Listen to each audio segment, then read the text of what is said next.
Welcome to the Provoke and Inspire podcast. My name is Ben. I'm the host of the show. To my left is David Pierce. Hey, and everybody. Joining us, as always, is Luke Greenwood. Welcome, fellas. Greetings, everybody. It's so good to be on this global campfire. No. One of the things that I feel like I'm underdressed today. One of the things I'm meant to do on this podcast was to speak from my heart. Yeah. Not just in pithy slogans like you, Ben. Luke, to address your comment, obviously you missed the memo. Today you're supposed to represent one of the major condiments. I'm mustard. It's checkered David shirt is ketchup, and you're clearly soy sauce. So well one done. Of the major oil. Condiments. Oil. I'm diesel oil. Man, I'm not going to say anything. Self-censor. Yeah. Welcome to the Provoke and Inspire podcast, calling followers of Jesus to radical faith outside of the church. We have a great show in store for you today. We have David's random story. Then we're launching a new mini segment called New Year's Resolution. New Year's Resolution. We're going to give you bite-sized practical things that you can apply to 2020 to be the best you. The best you can be.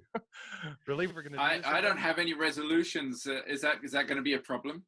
Luke, I think you should just try to maintain, bro, because, you need to have reasonable expectations. But either way... Yeah. Can I just have yours, maybe?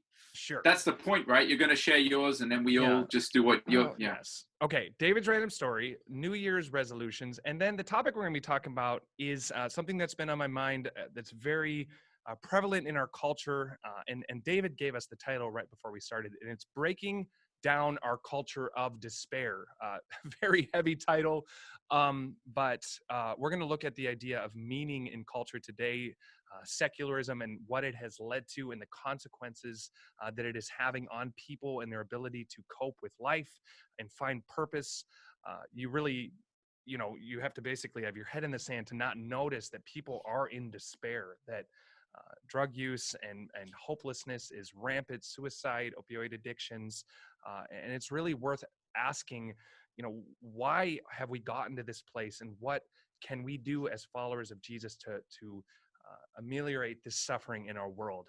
So we're going to be talking about all of that. One great way that you can support this podcast is to rate and or review it, and we actually did have a recent review. Although it didn't seem like it was accompanied by a rating, so I don't know whether that's possible. You can review without rating. Maybe Can you dress a chicken without befriending it first? I think it's because we added that picture of Luke. Remember? Wow, that was very descriptive for the listening audience. That was a great picture. Yeah. Thanks, Leon. Yeah, speaking of which, if you want the inside jokes, the laughter, the debates, the whimsical discussions, go ahead and join our Provoke and Inspire podcast community page on Facebook. Request access. You'll be put through a rigorous screening process. That's right. After which you shall receive a whistle, boots, a cummerbund, an official name tag, powder of the month, and access into the discussions, and that will benefit you greatly. You also get an eye patch with an L on it. What? Which, if your name starts with an L, we could get in big trouble for this stuff. What? Yeah. What stuff? We'll get in big trouble because people might come at us and say, hey, you said on your program that I'd get this stuff and I didn't get it, and they could... What do you mean? They do get it. Yeah, but in trouble. We'll just make Steve field calls all day, and he can just send them on endless rabbit trails. Oh yes, your whistle's in the mail. Can you please restate your address? Yeah, that's true. That's good. All right, here it is. Tolik Kozak writes, first of all, he gives us... What's his name? Tolik Kozak, 5 stars. The title is Needs More Beef. Needs more beef. No, don't do the echo thing. It's called active listening. No, it's called very annoying. All right, needs more beef. It's going to be ironic in light of what I'm about to read, because just let me read this. Needs more beef, period. Where's the beef? ?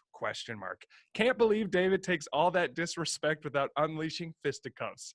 Forget the lions. Forget the lions. I recommend this thing to all the people. Y'all need it. Y'all need it, bro. So, dude, maybe you're a dude. I love you, man. You must be from Texas. Yeah, but thank you for that review. Hey, and I also want to give a shout out to James. Oh man, dude, I'm sorry, I forgot the name of your wife.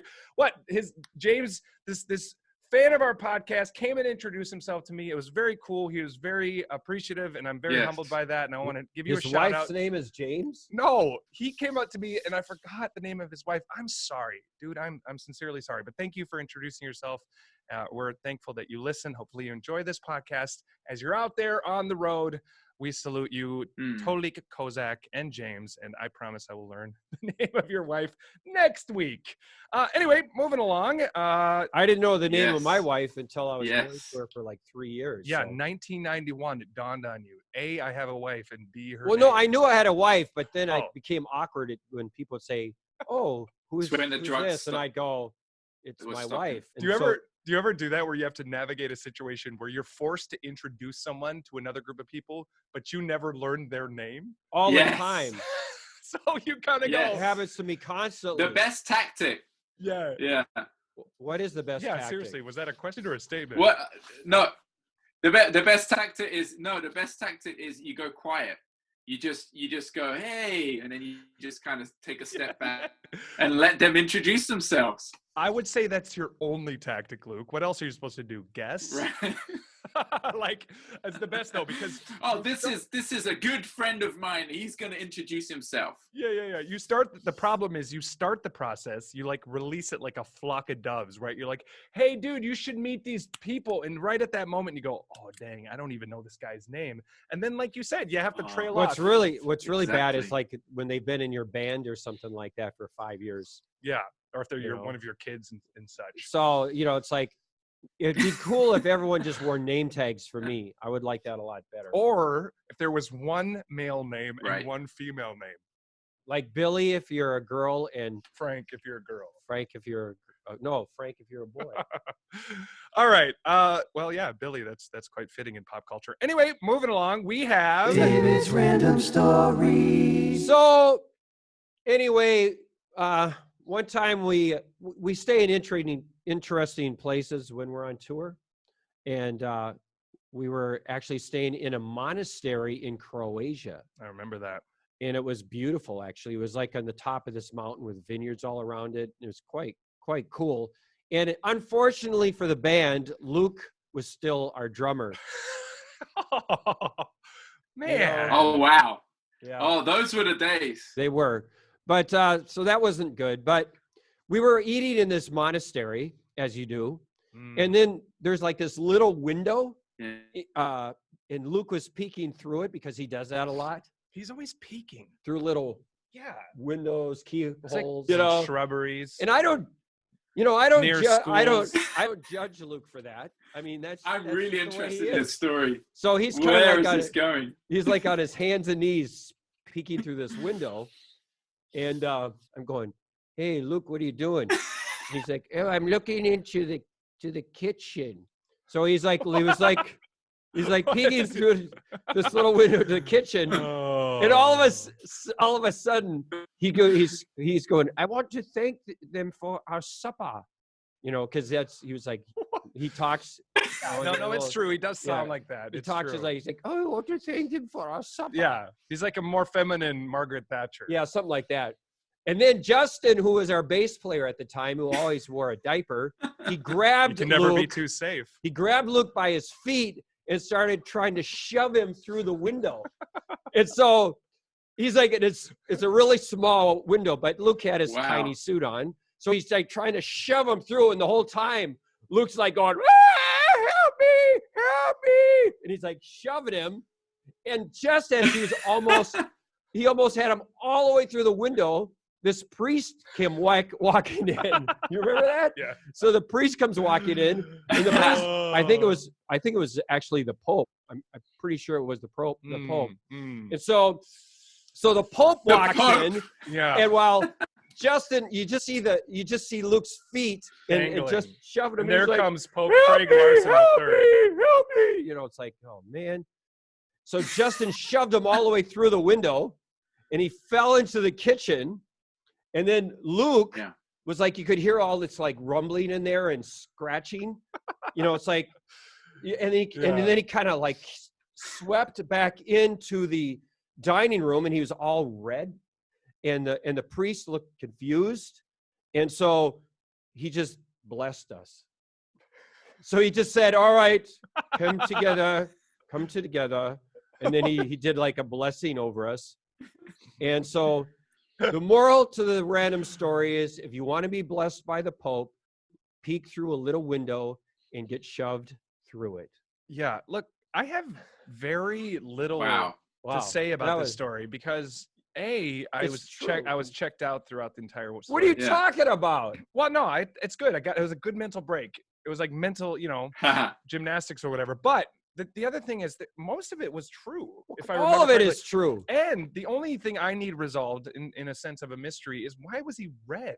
Did he fall into like a bowl of red lentil soup? Or what? I think that when they pushed, when Was he it was pushed chafing? through, it was like a tight, it was almost like he was born, like a birthing thing. Mm. You know, like he's being born is a birthing thing. Would that, okay. You know what I mean? It's like Yeah. he came out, and because he went through the birthing process. The weirdest thing is, Let's not talk about that. What? So Luke? the weirdest thing in this story is I don't have any recollection of this. I believe you, David. I believe you. It What do you mean sounds you don't like have any something recollection of Justin this? would do. Wait, That's something that's I it. would do. But I just don't remember that happening. You don't? Dude, I think that's exactly Wow. why I'm relatively No. muted as well, because I can't deny or confirm it, and I'm left stunned. What are you talking about? How could you? You said you were there, Ben. You don't remember it either? Well, yeah, I that know, it's insane. Just because I was there, I've Oh. been a lot of places. Yeah, but think about this, and I want our listening audience to think about this. Do you remember when you were born? Oh no. Are you born? Oh yes. If someone says, well, I don't remember being born, so it must not have All right. happened. yeah, Like, okay. Come So on, what's wrong with you guys? our listening audience can comment. The non-listening audience, I'm sorry. Yeah, but still, I guess that Yeah. in some ways would make Justin a midwife. Which Amazing. we always kind of knew he would be. But or so was. I just think it was no more great additional that comments. that Let's this. move on. What? Let's Justin's move on. It was amazing. all right. Why do you always get to decide when to move on? Because we've got to get to the part where people start listening. Otherwise, Oh, people man. won't listen. Because he's the host. People That's love his my job. stories, Oh, and you don't remember it at That's all. Ben's job. He's the host. it's true. You don't remember it at all. Someone- I gotta don't. herd these Honestly, I don't. cats. I mean, okay. No, let me say this. I do remember monastery and the monk, but I don't remember being shoved through a window. no. Don't done. do drugs, kids. We're done. We're Don't done. do drugs. That's been good. It's been good. It's been good. Let's not push it too far. There you have it, ladies and gentlemen. David's random story.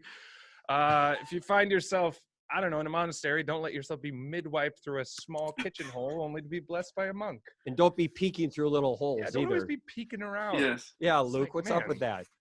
Stand on your own too. Yeah, that's definitely, I agree with that. One, Uh, as I mentioned, most weeks, we are part of a missions organization called Steiger. Our heart is to reach and disciple the global youth culture for Jesus. That's part of what we're going to be talking about today is what are the global youth culture like? It's very critical that we understand them. And one of the ways that you can become immersed in this topic and how to reach them is by going to our Steiger Mission School. It's something that we have every year. In the last year, 2 years now, we've actually expanded it to 2 separate schools. That's how much it's grown. And it's amazing. You can you'll come there. You'll be surrounded by people who have a passion to reach people outside of the church.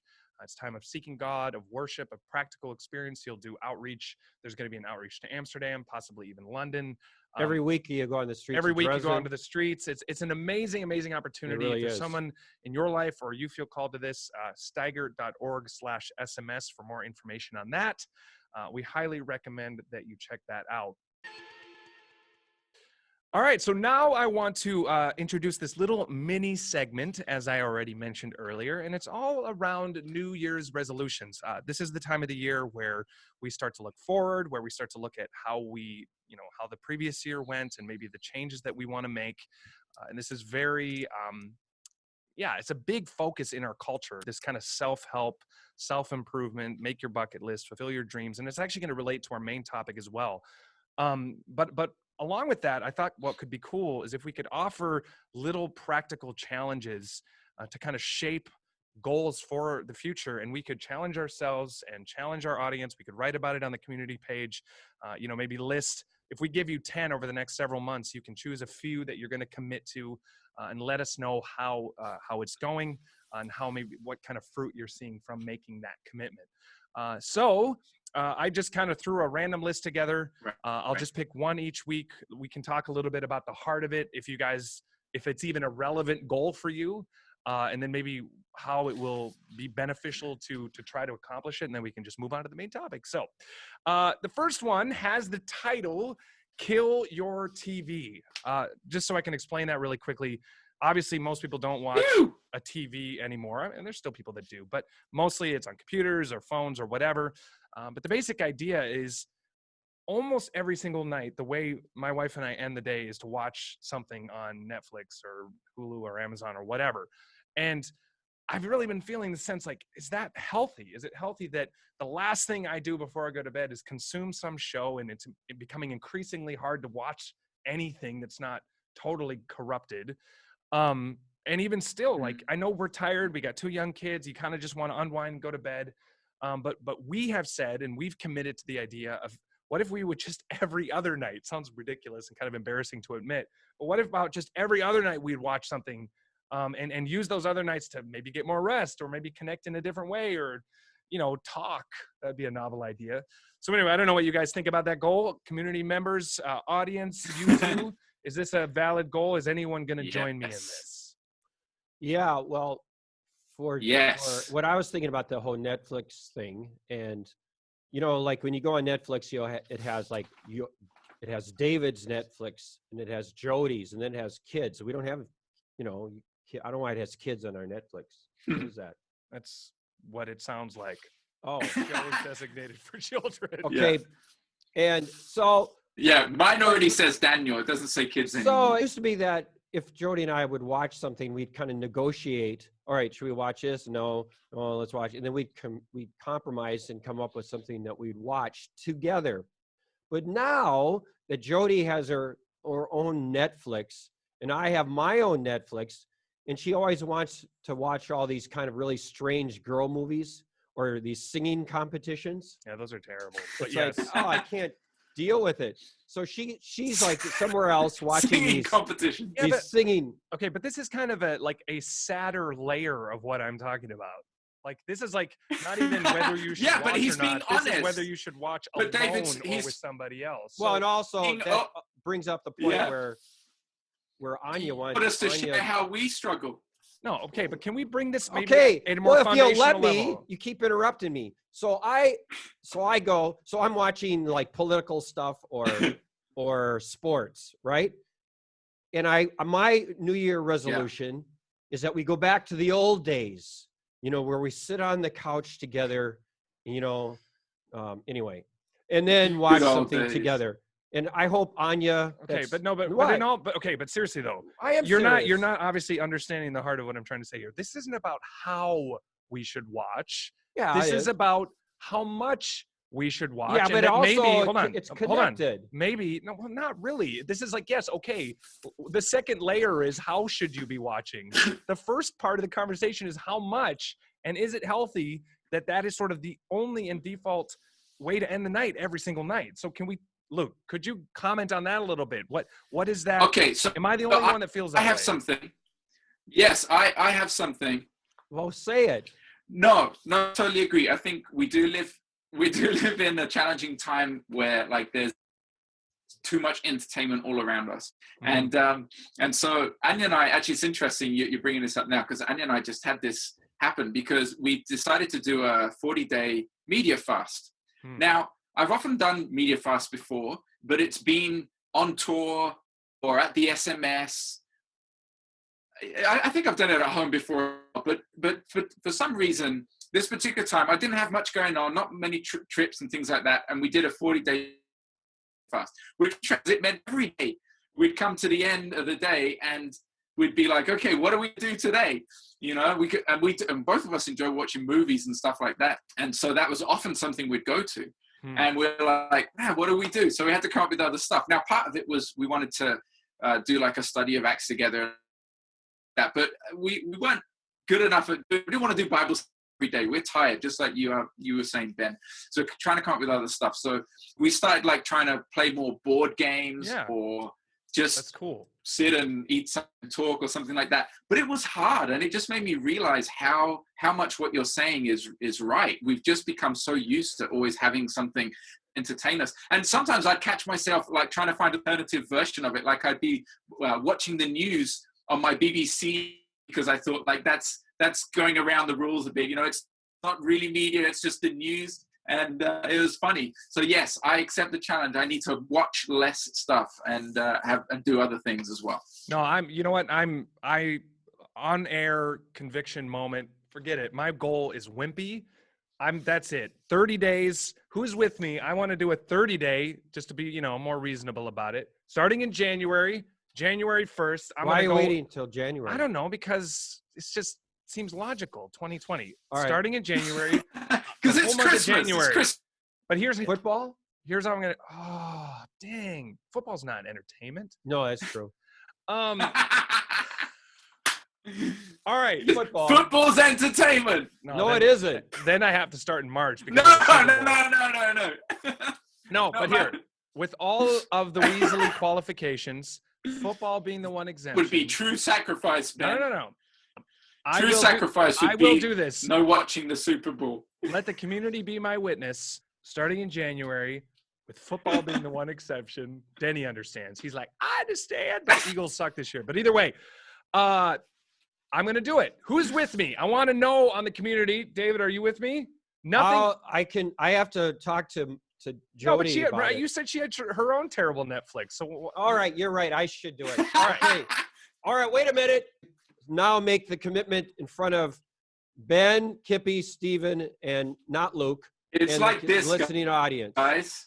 Wait. I shall not watch Netflix or any sort of streaming or any sort of entertainment other than football in January. Who's with me? Let's talk about it. Yeah, but in honesty, Luke, I think that but it's really a valid point that you're making, and then we'll move on. But the detoxing, I think, is going to be real, and I don't even think I realize it yet, because I've had this consistently. I've had this thought, I should watch, maybe not every night.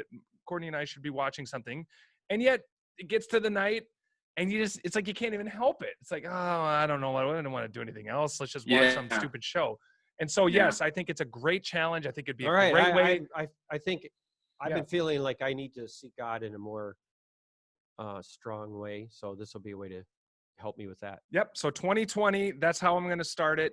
And I think it'd be cool if people would join us in this goal and write about it. Tell us on the community how it's going. Tell us what you're experiencing, difficulties, struggles. And then I think probably the revelations that come out as a result of it. And all of a sudden you probably have more time and energy. And to be honest, a big part of the lie of this is that, well, I'm too tired to do other things, so I'm just going to quote unquote rest.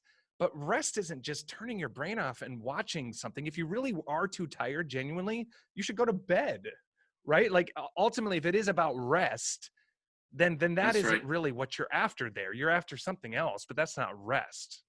And often when you're tired like that, you can even watch things you shouldn't watch because your guard is down. You know what I mean? Because your guard is down, actually. Yeah.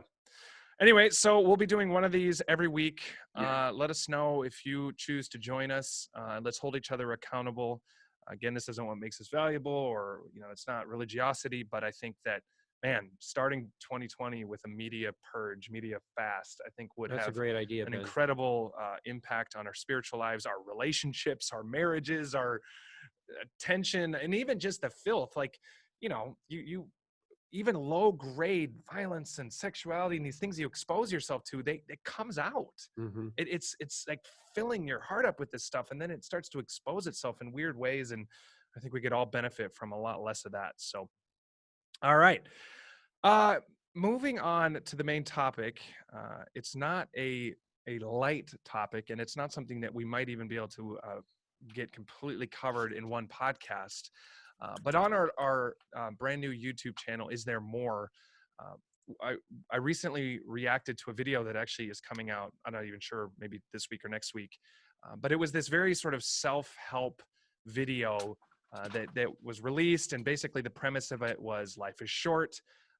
You don't want to live with regrets. So the key is to write down your bucket list, try to accomplish a bunch of things, and then essentially you'll be satisfied.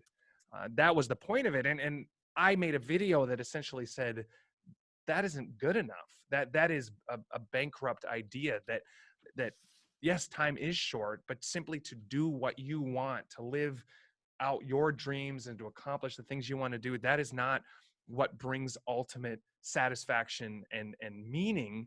And yet that's what our worldview says. And something that I think is very, very important is that we are aware of the world around us. We're aware of the things that people are going through, and that we know how to speak into that. I don't know if you've been paying attention to sort of pop culture, but it seems that people are increasingly open about their despair. Yeah. That we live in a time where people are open about their drug addiction, about suicide. It seems like someone is always, dying from overdose. The apologist that we actually had on this podcast, Nancy Piercy, she wrote this quote, or in a book, she said, once a society accepts a worldview, it tends to work out the logical consequences. And I don't know about you guys, but I feel like we're living in a time where people are starting to very openly, we're starting to see this, right? We're starting to see the consequences of secular humanism, just front and center. Yeah.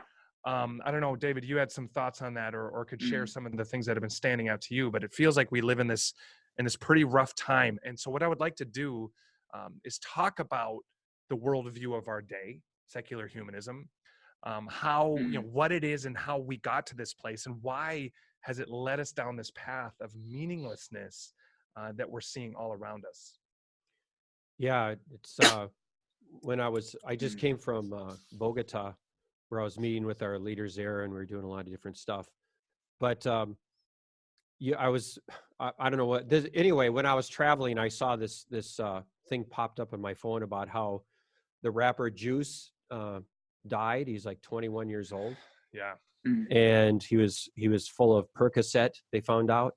And it's just was so heavy. All these young dynamic artists are so in despair and so, and then you look at Billie Eilish and her, like, don't give me a Xanny. Yeah. Her new song, Xanny. Yeah. And it's really crazy to me. And actually, when was it, last night or something, I went out with our team on the street in Bogota, and we all dressed up in these white suits, and we're carrying around these triangles that said, what is it?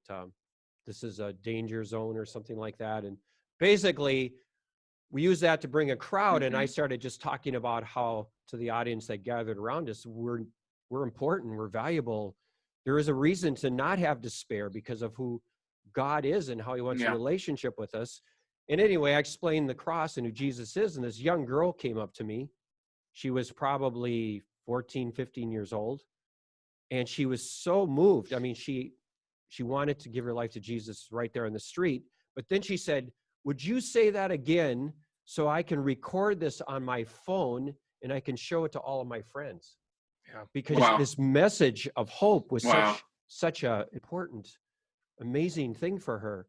And so it just kind of reminded me of the despair that people live with, and that we need to tell them. Yeah, a really critical principle for us is understanding the need to have our eyes open to the reality of the world around us. And I often refer to Nehemiah, the historical narrative. And he responded to a devastating need. Nehemiah had a great job. He had a great life. Everything was going well. He has relatives come into town, and they basically tell him that his people, the Jews, in their city, Jerusalem, and its walls are in ruins and disgrace. And having his eyes open changed everything. This is so critical because it's so easy to become isolated, to think that everyone is generally okay. I think the enemy wants to convince us of that. But if you just look a little bit, and you don't even have to look that deep now. No, you don't. It's everywhere. I mean, you referred to the Billie Eilish video, and Billie Eilish is probably the biggest pop star in the world right now, most influential. Just look into her. I mean, very talented, but very intense, very dark. only 17, turning 18 pretty soon. Yeah. And she released a video called Xanny, which is the cool young slang way of saying Xanax, because that's how much people are on this drug, that they have this colloquialism for it. And she wrote this whole song basically saying, I don't need that stuff. All of my friends are on drugs. They need it to be themselves. You know, one of the lyrics is, I'm in their secondhand smoke, still just drinking canned Coke. I don't need a Xanny to feel better. Undesignated drives home. Only one who's not stoned. Don't give me a Xanny now or never. And she's basically reacting to this culture around her that is needing to numb itself to be able to deal with its meaninglessness. And she even refers to the idea that I can't deal with people who are killing themselves. There's enough tragedy in my life as it is. She says, I can't afford to love someone who isn't dying by mistake in Silver Lake. And that refers to a specific person. And then the number 23 trending video on YouTube a couple days ago was this video with the title, An Antidote to Dissatisfaction. And it's this secular response to how to deal with this, ubiquitous dissatisfaction in us and around us. And so in light of all that, Luke, can you kind of shed some light on what has gotten us to this place? I think as Christians, we need to understand, having a more than simplistic understanding of the world. Like, the world is sinful and they need Jesus. Yes, they do, but there's some philosophical depth and nuance to it that I think Christians need to understand so they can properly engage with the world. So do you want to dig into that a little bit? Yeah. I think we live in weird times in a way, because a lot of what we see around us and the values and the ideas actually come from Christianity. I mean, almost everything we think and see in a Christian culture. And so there's stuff that people think, there are values that people have that we identify with and say, oh yeah, that's good, that's a positive value. But what's happened is we've taken those values and we've taken God out of the picture. And that's kind of the reality of where we're at, I think. We went through a process where humanism and everything, man became the center. So it's in human thought and everything. It was a reaction to the Christianity as an institution that was, the government, all the kings were run under Christianity. And so as a reaction to that, and they was trying to find other ways. And human itself is actually not a negative thing. I'd say it's got a lot of positive values. And like I said, it's kind of got a lot of Christian roots, because it's about the value of humanity and the value of individual value and all those things. But it's when it became secular, in the sense that God was taken out of the picture and you're left with us on our own, where we've got no ground to stand on anymore, no truth. And that, I think, is the best way to define the worldview that we're in today. Is like a worldview that has said nobody knows for sure what's true, especially in relation to spiritual things and existential questions. So it's like we only can be sure of the things we see. We can only be sure of materialism, of things we can buy. And so therefore we don't really know how to define or even moral things anymore. We say nobody knows what's right and wrong. And so that's kind of a definition of secular humanism, and it does generate. I agree with the point you made relating to Nancy Pearcey, is that it generates all this effect in culture where we see values, we see like, hey, we should respect each other, we should be loving, we should have purpose, but we've taken away the origin of that, of how we get those things, and so it makes us feel really lost. I think that's the reality of the culture today. And I think a major consequence of secular humanism, by essentially saying that God is dead, as Nietzsche famously said, is that we are left then with only what's under the sun. Solomon famously says that I have pursued all things under the sun and found them all meaningless, right? And here's a guy that was richer, more pleasure, more everything than 99.9999% of the world will ever experience. And he said very plainly, it's meaningless. And the problem is you rob people of the transcendent purpose in life, and then all they have is material things. And so essentially then what you're left with is one of two options. You find meaning in material things, right? Which doesn't work. Or you give up on finding meaning and you just become sort of nihilistic and detached and indifferent, which also doesn't work, because we cannot rid ourselves of the desire for meaning. Any That's more what- than we that's can why rid you ourselves. have to numb yourself. Right, because any more than we can rid ourselves of the breath we need for our lungs, we are hardwired to want meaning.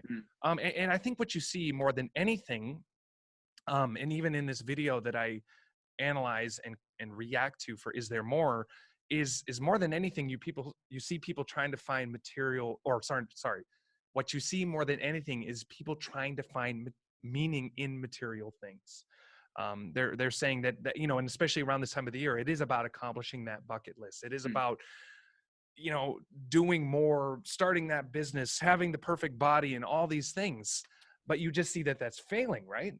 Yeah, I mean, you see this desperation that's everywhere. I mean, you everywhere that I go, people have this hopeless feeling because, like Nancy Pearcey says, the consequences of your worldview starts to impact the way you see life. And we weren't created to think that there's no meaning or purpose to anything. And then this isolation means that we take away the very things that give us meaning. So there's no committed relationships. So you don't have marriage, you don't have children, you know, and all of these things that give us transcendent meaning in this, you know, why we're here. And you're all alone in your apartment, you know, with your furniture and maybe the new car that you just bought, and you're like, now what? Yeah, and I think that the sad thing is that the human ability to know something to be true and yet still live in contradiction to it is immense. I mean, we can know that eating this is bad for me and will eventually kill me, and yet just persist in doing so until the end. We can know that the high of, you know, some sexual experience or some travel experience or some whatever it is not enough, and yet just continue to pursue it anyway. And the sad thing is that those that have arrived, those that are at the top of that mountain are being very clear about the reality of it, right? You see, like even again with Juice WRLD, you see people that are at the top that have everything that the world is striving for, and yet cannot cope with life unmedicated.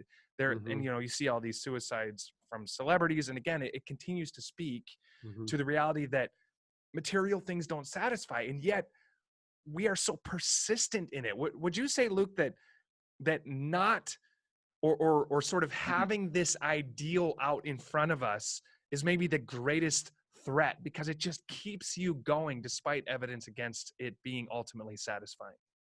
It is, and it is. You use the word like the contradiction of, and that is very much a picture of this view in this culture around us. It is contradictory, and I think it's mainly because, and we don't realize this, especially like the amount of atheists, neo-atheists going and talking and speaking about how we don't need religion and stuff. We don't realize how much of what we think and see is actually rooted in Christian values. So hold on to values that come from Christianity and come from God, come from the Bible, the character of Jesus, but taking away taking away who Jesus is.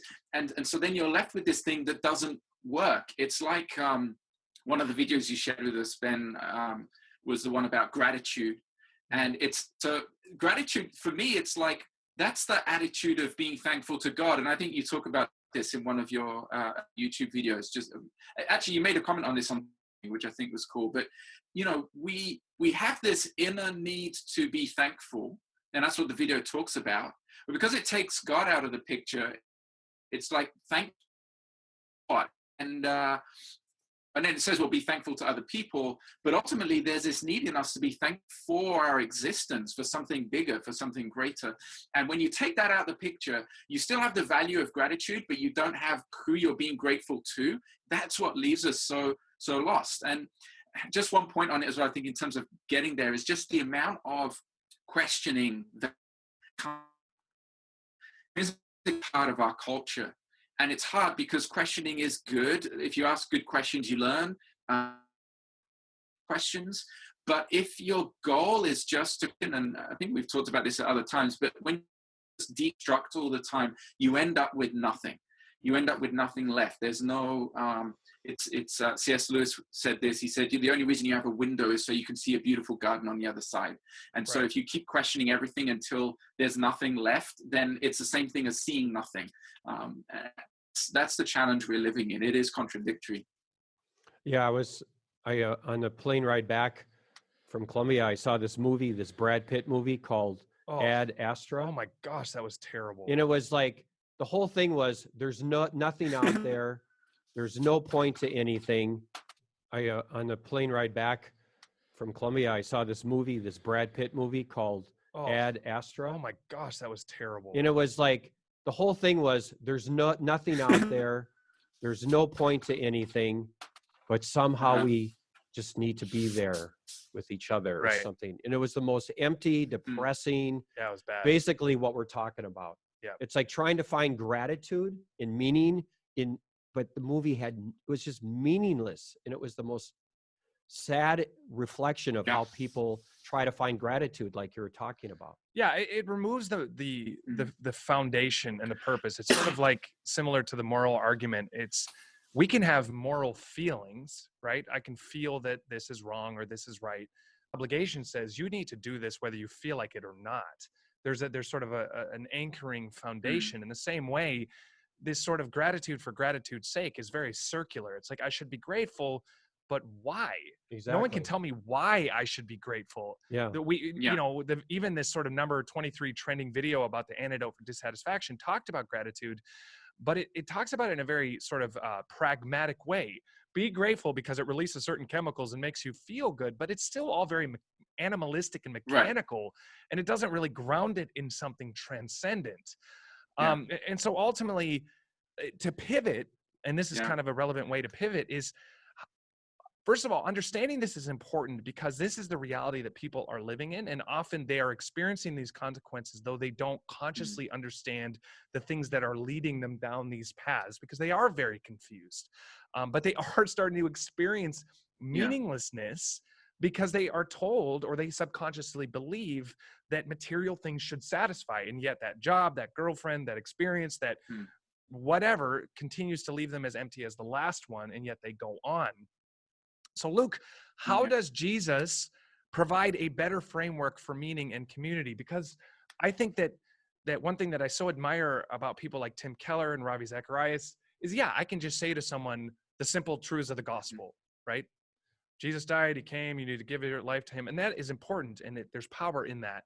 But I think we need to be able to speak into why Jesus works is not the way I want to say it, but he has wired the world in a certain way, and his way is right. And so how do we winsomely communicate that Jesus is a better framework for meaning than secularism? Again, like I've said a few times, all of these ideas, they come from Jesus, from the Bible and the Christian tradition. And so it's realizing that the reason we talk about it's important to have a purpose and to have a meaning is because that's the culture that we've been brought up in, based on things that are in the Bible. And so, I mean, just to give an example of that, I mean, the cross for me is central to this, because if you think about what Jesus represents on the cross, is he's suddenly making access to God. He's making God the Father accessible to everyone, whether you're, in this religious tradition, whether you're good enough, or whether you're from this culture or that culture, it doesn't matter. And then there's one verse I wanted to quote just related to this, is in Galatians 3:28, where it says, there's neither Jew nor Gentile, neither slave nor free, nor is there male or female, you're all one in Christ. So this is something unique that only Jesus does. He makes God accessible to everyone on the cross because he defeats sin. And what that does is it makes meaning or purpose universal. It's something that everybody can have. Every man and woman is created in the image of God and has access to God who made them because of what Jesus did on the cross. And that's where we got that idea from.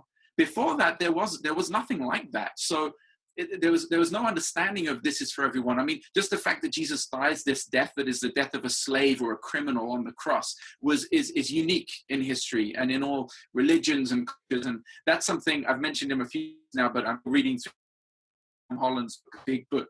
But that goes back to, as a non-Christian all the time, he says there is no other religion that has God becoming man and then dying the death of a criminal.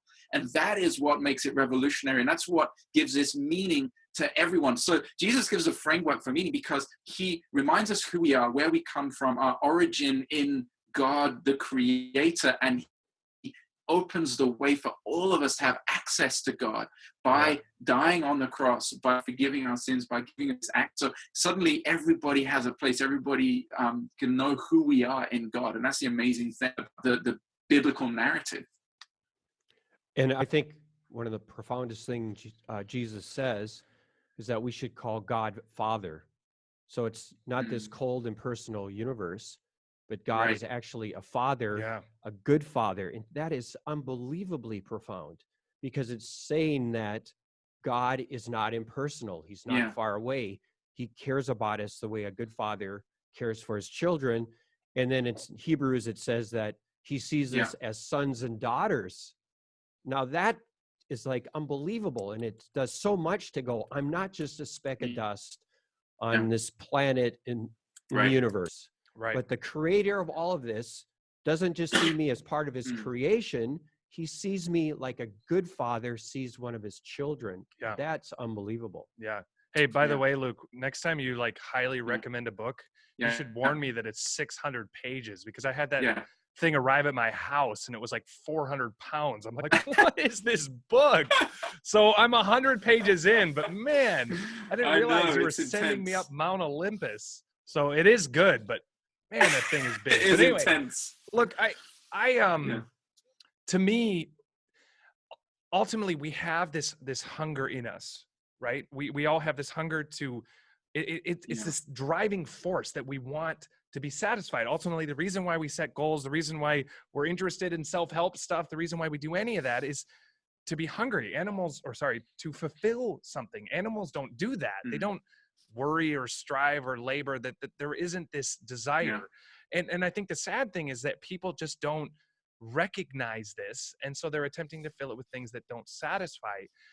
And it's not that the Christian is saying these other things aren't okay, right? Relationships are, because you'll hear these self-help videos and they'll talk about being fit or having good relationships and I'm not saying these are bad things, but it's like the whole Augustine idea of properly ordering your loves, of having first things first, of having, the right ingredients to satisfy. And if you have that relationship that we are created for, if you are filled by that transcendent relationship you were designed for, then you can pursue these other things in a way that they don't destroy you, right? And that kind of was something in my head. How do you pursue something you love without it destroying you?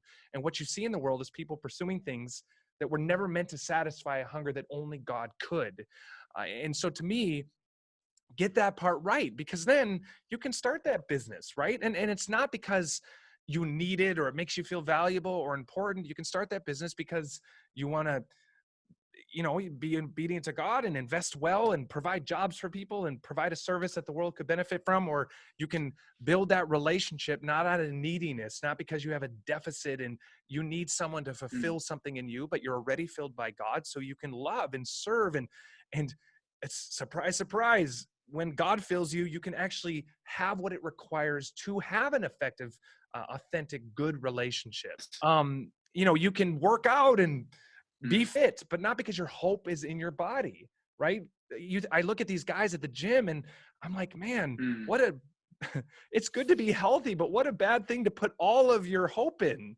Like, these bodies of ours are failing. Right. And yes, be healthy so that you can be there for your kids and do what you can do. But health is a gift, but you can pursue all of those things because your loves are properly ordered. And that's a huge part, not just for secular people, but for Christians too, right? Yeah, I mean, you can enjoy a good meal if you don't live for food. Right. And it's all of that stuff, you can enjoy it if it's not the purpose, if it's not the point. Right.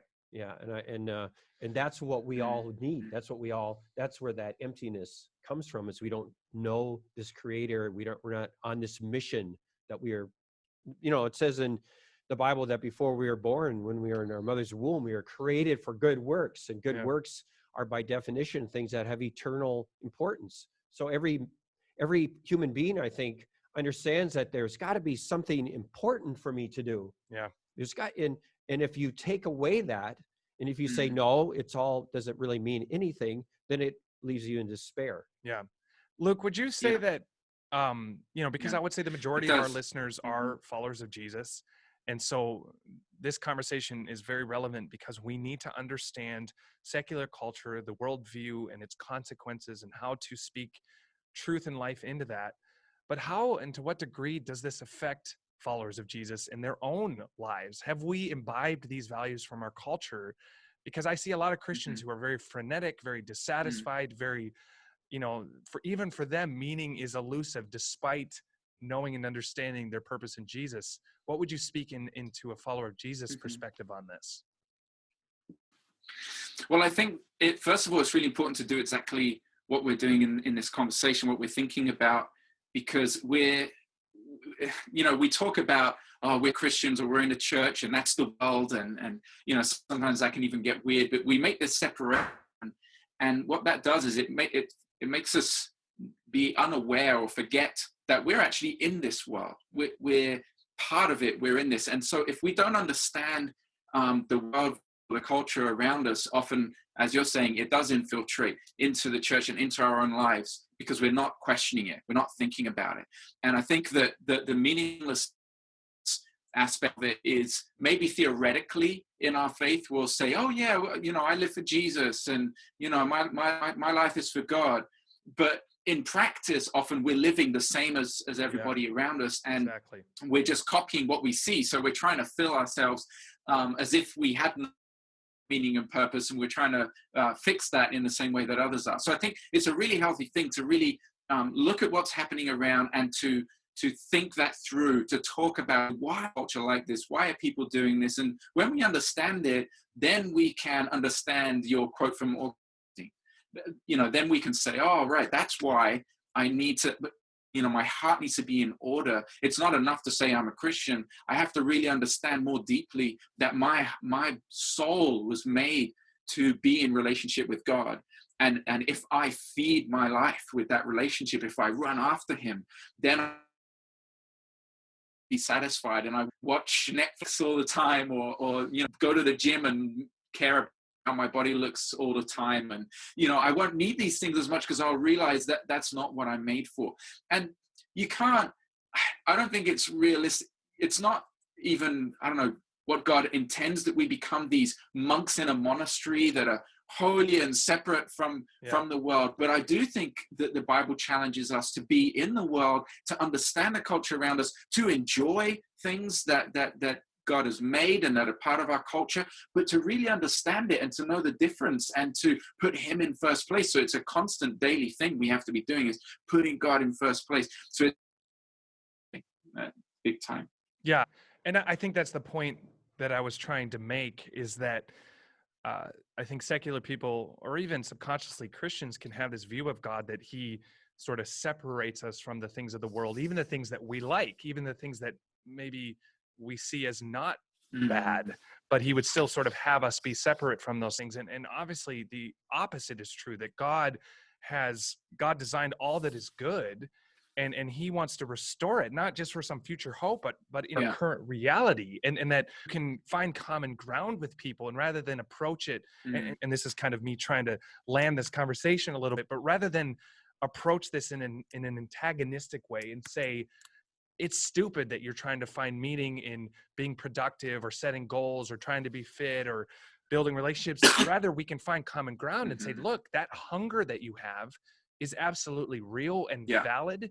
And we can steer people in the direction of finding true satisfaction, and then helping them understand that, that when we get our order right, our priorities in place, it has an incredible blessed effect on all of these other things. Then these other desires are not invalid. They're just misplaced. If they're properly ordered, then they become blessed. Then you can, if you care about fitness, that's great. Try to be as fit as you can. You don't put your hope in that. But you want to be a good steward if that's what you're passionate about. Or yes, try to restore fractured Yeah. relationships, but Well, you're never going to that's do what that. you're saying. Just exactly that, and that's an opportunity for the gospel. That's the only thing I wanted to say, is that Yeah. what you're describing there is an attitude of not, when we realize it affects us as well, we're not critical on the culture, just condemning people, but we understand it, we identify with it, and then we ask good questions about it. And that's the opportunity for the gospel that you're pointing out there. It's Exactly. like, if you can say to come alongside people and say, why do you have this emptiness, and why we try filling it with this stuff, and being able to identify and come alongside people and have those conversations and say, why do we feel like this? It's such a huge opportunity to get to those deeper things and to say, yeah, it's because we do need something more than ourselves, and you need that, and I need that, and that's why I have a relationship with Jesus. So I think that's a great way to really have good conversations with people today, is to say, why do we feel like this? What do we need? Yeah. It speaks to a conversation that we've been having off and on for a while, which is, we can create this false dichotomy between presenting the simple gospel message. This is who Jesus is. This is what he did. He died for you, rose again. You have to accept that if you want to be saved. And also, or then on the other end, it's more of the nuanced messages or the subtleties or the sort of peripheral topics. And to me, it's a dumb dichotomy, because I think God restores all of life, and Christians we have the answer, right, to everything. We have the answer to relationships. We have the answer to finances. We have the answer to how all of these things should work. And we should be able to speak into those things in a winsome, holistic way and say, man, that desire you have to use your life is valid, but let me help you understand how you can actually achieve the thing that is inside of you. Like Steve Jobs says, we're all put on this universe to make a dent. He recognized that I'm not here to just go unnoticed, that my life should matter. And of course it was misdirected, and he certainly made his dent as I sit in front of my MacBook here. But the point is, there are God-given hungers that we can help steer people in the right direction, and like you said, find or validate these good desires that they have that maybe have become disordered because of the lies that they believed about the universe and their purpose in it. And so that's critical. And honestly, if we do that, I think it'll be a very compelling witness to a world that is clearly lacking meaning. Yeah. Ooh. Yeah, Ooh. it's true. Mic drop. Well, I mean, I just this conversation with this couple on the street, and basically spoke to this need, what you're talking about, Ben, and they were saying, please do this. Please tell more people this message. We so need to hear this. So it's about speaking into this despair and why it's there, and why we weren't created for this, and how Jesus is the answer to that. Yeah. And then you explain the gospel, and people are like hungry for it. Totally. Yeah. And I think it's also about taking the time to understand how we have gotten here, and to help people even realize a lot of the subconscious forces that have brought them to this place, and why they're now experiencing what they're experiencing. I think so often people lived unexamined lives. They don't know even the subtle subconscious worldviews that they have adopted that are driving them down these paths. And I think helping them understand, validating their desires, the good ones, and helping them to understand why they have found themselves in this place of meaninglessness will provide a great open door for a better way. Because I think you're seeing in Billie Eilish, you're seeing in Juice WRLD, you're seeing in the despair of our culture that people are desperate for something better, that we are coming toward I heard it on a different podcast that it's like we're sort of coming to, the bubble is bursting on secularism to some degree. It's kind of like we lived in this age of secularism, and we're going to cast off religion, and everything's going to be utopian, and we're not getting there.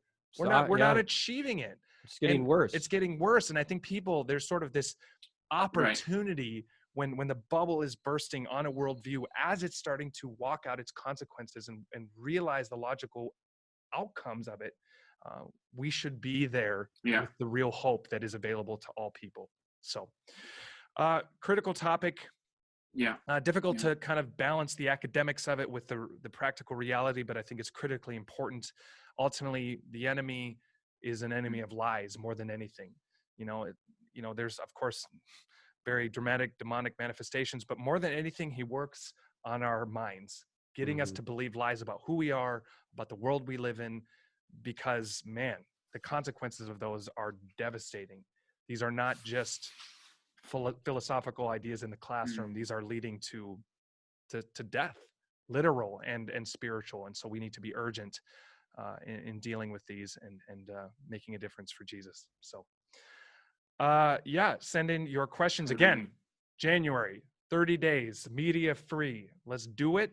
That's a high five for those that didn't see that. Thanks for listening. We'll talk to you next time. Peace.